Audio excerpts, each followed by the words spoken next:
martyr is someone who sacrifices themselves for the greater good. This can either be physically through death or emotionally through sacrifice of people or things that you love. In the Metal Gear Solid franchise, both examples of martyrs exist. As was discussed in the story of the boss sacrificed her life for the greater good. However, no one is forced to sacrifice more than Big Boss. Big Boss is more of a martyr in the latter sense. He sacrifices his life to a singular cause, the creation of a haven for soldiers. This was not always Big Boss's goal, however. He began as a soldier who shared a common goal with the boss, loyalty and dedication to his country. But when his country betrayed his former mentor, Big Boss sought higher aspirations, the creation of his own nation. Thus, Big Boss would begin the path that would lead him to martyrdom. Big Boss began as John, a gifted young man who excelled in all aspects of life. He was intelligent and a talented soldier. John joined the Green Berets as a young man and later the CIA. In the CIA, he met and was mentored by the boss, the woman who would eventually influence his life's purpose. At some point, the boss would leave John's life on a top-secret mission for NASA that he would not find out about until many years later. The boss's departure from his life had a huge impact on him, as the two had shared a deep connection. They had even created a style of martial arts called CQC, or Close Quarters Combat, that would prove instrumental in Big Boss's future missions. Years later, John joined a special operations force called Fox. In Fox, John received his first code name, Naked Snake. He then embarked on Fox's first mission to extract a nuclear scientist named Sokolov from a Soviet facility in Selino-Yarsk. After jumping out of a jet in what Major Zero dubbed the world's first Halo jump, Snake receives a call on his codec from Major Zero and his team, which includes a weapons expert and technician, a medic, and his old mentor, the boss. Snake is shocked to hear the boss's voice, and the hurt of her departure from his life is evident in his voice. However, the boss consoles him, telling him to focus on the mission and remember the basics of CQC that they created together. Snake continues his mission and eventually rescues Sokolov. As they are attempting to return to the extraction point, Snake is stopped on a bridge. Before him stands the boss.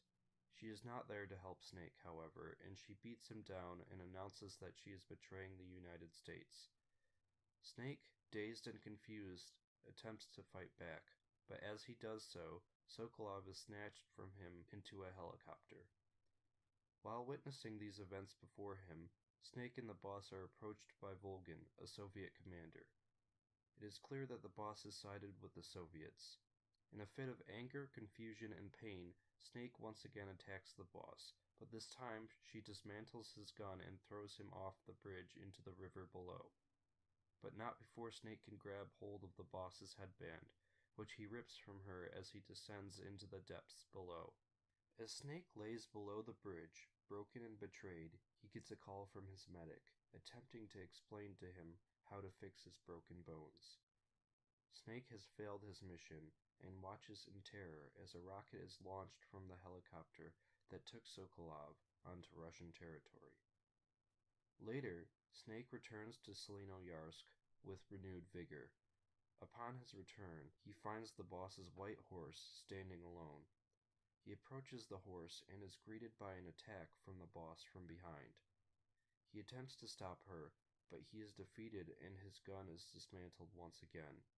Helpless, Snake attempts to reason with her, but the boss tells him that he should return home. She then leaves him in a state of pain and confusion, just like before. Disoriented but not deterred, Snake continues with his mission. He makes his way back to the facility where Sokolov was kept to meet his contacts, Adam and Eva. When he reaches the facility, Snake is greeted by Eva, who claims that Adam couldn't make it. Eva is a young blonde woman who Snake takes to immediately. She gives him a handgun and Snake marvels over the craftsmanship of it. Eva tells Snake to rest, but he is woken a short time later by loud voices. He has been ambushed. Snake then takes out a group of soldiers and is confronted by a young man named Ocelot, a cocky, revolver-wielding elite who leads a group of soldiers called the Gru. Ocelot insults Snake's battle stance and his signature gun and knife combination that he uses in tandem with CQC. Snake then humiliates Ocelot by taking out his soldiers, but not before Ocelot grabs Eva. Ocelot is then even more humiliatingly beaten by Eva, who manages to escape his grasp, get on her motorcycle, and run him down with it. Snake then allows Ocelot to escape, as he is not a major threat to the mission. What Snake and Eva will never realize is that Ocelot was Adam all along, and was a triple agent who was undercover as a Soviet commander, also pretending to be working for the US, but is actually a member of the Patriots, an organization that seeks control over the US and its people. Eva tips Snake off to the location of the research facility where weapons of mass destruction are being created, and he continues his mission. Snake's mission would pit him against members of the legendary Cobra unit, and he would persevere, defeating each man in combat despite their abilities. Along the way, Snake's personality is evident in the conversations he has with his team. It is evident that despite the situation, Snake still has a sense of humor. His conversations range from the tactical advantages of hiding under boxes to questioning whether neon glowing mushrooms have enough energy to recharge the batteries of his equipment. Ironically, Naked Snake has perhaps one of the most interesting and fleshed out personalities of any of the characters in the series. He is humorous, passionate, driven, and a genuine nerd when it comes to the intricacies of guns and other weaponry. Despite this, it is evident that Snake is a lonely man. Eva becomes an obsession of his, and while the two become close, physically and emotionally, it is obvious that the two were not meant to last due to their lifestyles. His vibrant personality makes his sacrifice even more painful to witness, as his duty drives him to do the unthinkable.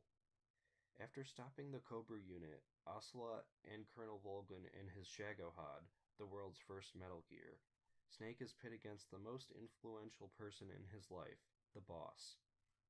The battle between the two is intense, and it becomes clear that not only has the boss been weakened by the weight of the troubles of her life, but Snake has been strengthened through the tribulations of his mission. This time, Snake triumphs against the boss, and she falls. As she lies there, she hands the Philosopher's Legacy to him and tells him to end her life. Snake takes her gun, her signature Patriot, a machine gun with a magazine shaped like an infinity symbol, and, with an agonizing squeeze, pulls the trigger. Snake then escapes the Soviet Union with Eva, but they are met by Ocelot, who is stowed away on their plane. Ocelot gives Snake one last test, Russian roulette. Snake flinches every time Ocelot points his revolver to him and pulls the trigger. The gun refuses to fire at either of them, until Ocelot reaches the final bullet in his chamber. Pointed at Snake, he pulls the trigger. Snake is not shot, however, and Ocelot laughs, exclaiming that he used blanks and not real bullets. Ocelot then leaves Snake and Eva to leave in peace. Clearly, he has great admiration for Snake, as Snake will find out when they meet many years later. Snake and Eva return to the US, where she explains the truth behind the boss's defection. As it turns out, the boss's goal was to retrieve the Philosopher's Legacy from the Soviets, which was why she had to defect, to make it seem like she was working with the Russians. Snake realizes that she could not have avoided her battle with him, as the government had thrown her away for their own personal gain. The boss would go down in history as a war criminal and a terrorist, and it was all because of the United States. For Snake to become a hero, it was necessary for her to die. To make matters worse, when Snake awakens the next morning, Eva is nowhere to be found, and neither is the Philosopher's Legacy. As it turns out, Eva was a spy working for the Chinese, so she stole the legacy right out from under his nose. Now Snake has lost not only a mentor, but a lover as well. Snake then begrudgingly accepts an honor from the United States, who gives him the legendary title of Big Boss. When the president extends his hand for Big Boss to shake, he walks away as a sign of disrespect and disdain for the corrupt actions of the government. The next time Big Boss is heard from, he is training a group of soldiers in Costa Rica. This group is dubbed Militaires Sans Frontières, or Soldiers Without Borders. This group is trained in the art of CQC. They are mercenaries that do not align themselves with any nation. Here, Kazuhira Miller, Big Boss's right-hand man, is introduced. At this point, Big Boss has had a falling out with the US and Major Zero. While in Costa Rica, Big Boss is convinced by a man named Ramon Galvez Mena, who is secretly a KGB spy, and a 16-year-old student named Paz, a girl who claims to represent peace but is in reality an agent of Major Zero, to help save Costa Rica from a group of terrorists that are in possession of nuclear weapons, codenamed Peace Walker. Big Boss begrudgingly accepts this mission, convinced by Kazuhira to do so. He is hesitant to associate himself with any nation after what occurred years earlier with the US and the boss. However, Kaz convinces him that he must complete this mission in the name of peace. During his mission, Big Boss aligns himself with a group of Costa Rican resistance soldiers who are trying to stop Peace Walker. Kaz creates an offshore military base for housing these soldiers that is dubbed Mother Base. He meets a young man named Chico, who is passionate about becoming a soldier like Big Boss. Big Boss tells Chico that becoming a killer is not all it's cracked up to be, and that he must be ready to sacrifice his sanity and life to become a hero. This speech outlines the pain that Big Boss's sacrifice has made in his life. Thus far, it has hardened him to become more cynical and less vibrant and humorous than he once was. It has taken just about everything from him besides his sense of duty. When Big Boss reaches the terrorists' research facility, he meets Huey Emmerich, a nuclear scientist like Sokolov, his target during the Virtuous mission years earlier. Apparently, Huey was forced to create several Metal Gears for them. But because Huey refuses to continue work, the terrorists banish him. Big Boss promises Huey asylum if he can work research and development for his growing army of soldiers. Huey agrees and becomes an integral part of MSF's Research and Development Department. Big Boss defeats each of the terrorists' Metal Gears, and he fights the final one, which is manned by Ramon Galvez Mena, who turns out to be Zadornov, a KGB terrorist. Big Boss defeats this Metal Gear, but as he goes to dismantle its AI, he is tortured by its voice, which was programmed to sound just like the boss. Tormented by the sound of the AI pod, Big Boss dismantles each part of it. Later, Huey and MSF's other top scientist, Dr. Strangelove, work together, utilizing the dismantled AI to create the Mammal Pod, an AI pod from MSF's own Metal Gear, Zeke. Equipped with its own army and a Metal Gear, MSF is now a nation for soldiers, with its great leader, Big Boss. Unfortunately, this is where troubles began for Big Boss and for MSF. After the KGB terrorists are defeated, Paz, the girl who convinced Big Boss to take the Costa Rica mission in the first place, reveals that she is working for Zero, and she hijacks Metal Gear Zeke. Big Boss fights Paz and Zeke and defeats them, sending her and Zeke into the ocean. After losing a comrade and one of their most valuable assets, Big Boss and Kaz discuss the future of MSF. Big Boss tells Kaz that MSF will have a target painted on their back, as they are now an independent nation that harbors nuclear weapons. Big Boss's fears are proven correct, and soon afterwards, he gets word that a nuclear inspection is to be taking place on MSF's mother base. At the same time, Big Boss gets word that Chico, the young Costa Rican boy who desired to become a soldier, went looking for Paz after hearing that she was alive and had been taken by Zero's forces to question her about the whereabouts of Big Boss. Big Boss infiltrates Camp Omega, an American facility on Cuban soil that has no legal jurisdiction, to find and extract Chico and Paz. He finds them located within the camp and extracts them onto a helicopter that will return them to Mother Base. At the same time, a disfigured man named Skullface and his soldiers mobilize to head to the same destination. As Big Boss returns to Mother Base, he finds out that the nuclear inspection was a ruse, a distraction used so that Skullface could attack Mother Base. Big Boss's helicopter lands on Mother Base as war has broken out. The base is burning and MSF soldiers attempt to fight off Skullface's men. Big Boss extracts Kaz and returns to the helicopter. As they fly off, Big Boss and Kaz witness in terror as Mother Base collapses into the ocean. Paz screams out in pain, and a loud beep can be heard from within her body. A medic on board the helicopter attempts to cut the foreign body out of Paz, and they pull it out from deep within her intestines. It is a bomb with a peace logo. Big Boss tosses the bomb out from the helicopter. Outraged, Kaz verbally assaults Paz, claiming that it was her fault that Mother Base was destroyed, that they were played, and that she was attempting to kill them with the bomb that was hidden within her. Big Boss attempts to hold Kaz back, but as he does so, Paz approaches the window of the helicopter. She opens the helicopter up and attempts to jump, but Big Boss holds out his hand in protest. Paz looks to them and tells them that there's another bomb hidden within her. She jumps out of the plane, and the explosion from the ensuing bomb and a rocket from a nearby enemy helicopter assaults Big Boss, Kaz, Chico, and the medic head-on, and their helicopter spins out of control. Big Boss, Kaz, and the medic survive the blast, but at great cost. Big Boss and the medic fall into comas, and the three of them are hidden in a hospital in Cyprus. Eventually, Big Boss comes to, and to hide his identity, the medic is given plastic surgery to change his appearance to look like Big Boss. It takes 9 years for Big Boss to recover and the medic to come to from his injuries.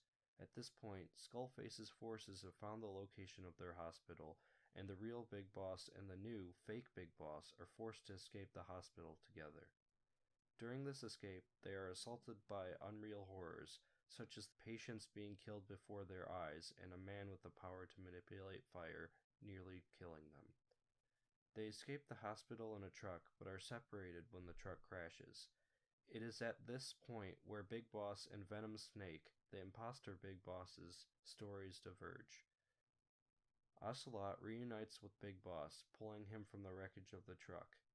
He gives Big Boss gear and a motorcycle, and Big Boss leaves to put his plans to rebuild his nation into effect.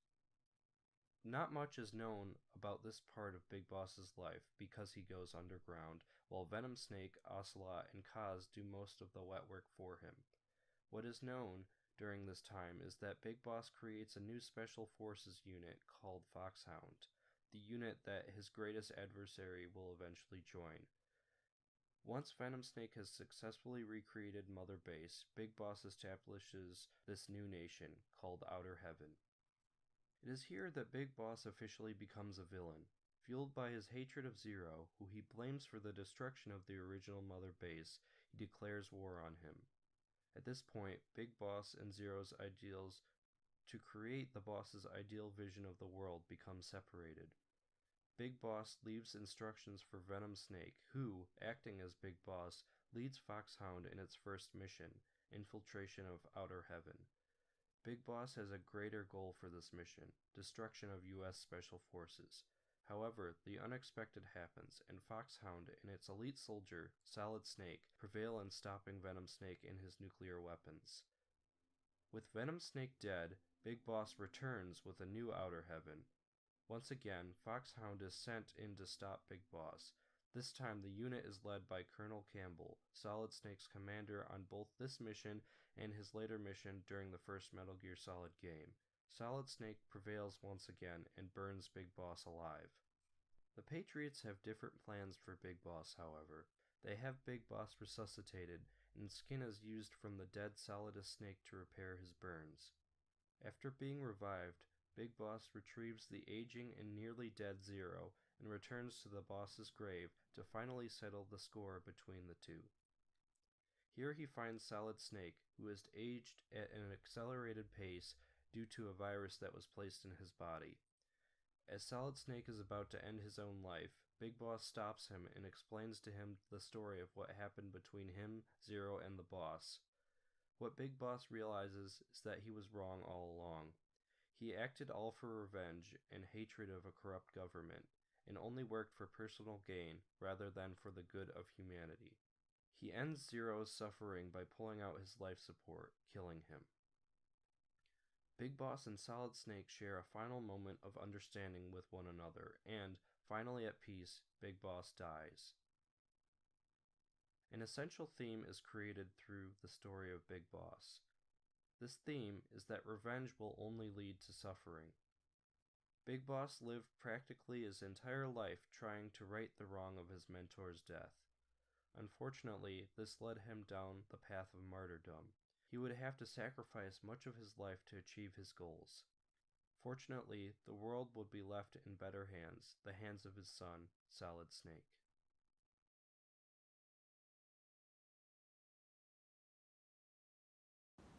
Am I going to die? Everyone dies.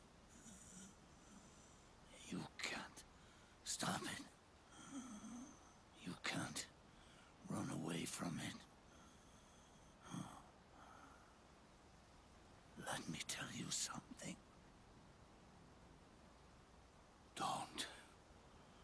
Don't waste the life you have left fighting.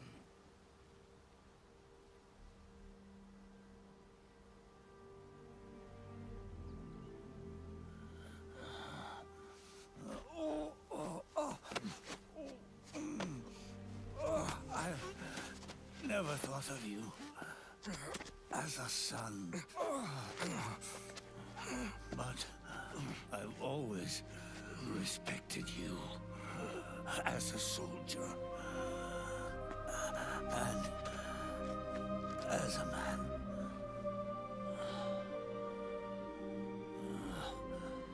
If you'd been in my place back then, maybe you wouldn't have made the same mistakes that I did. Ever since the day I killed the boss with my own hands, I was already dead.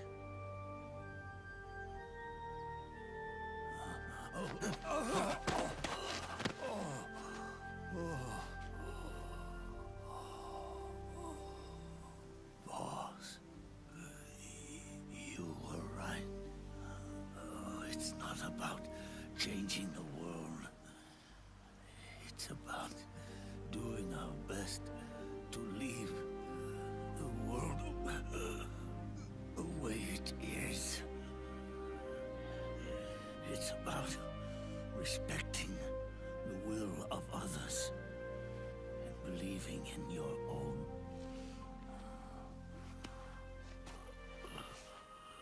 Isn't that what you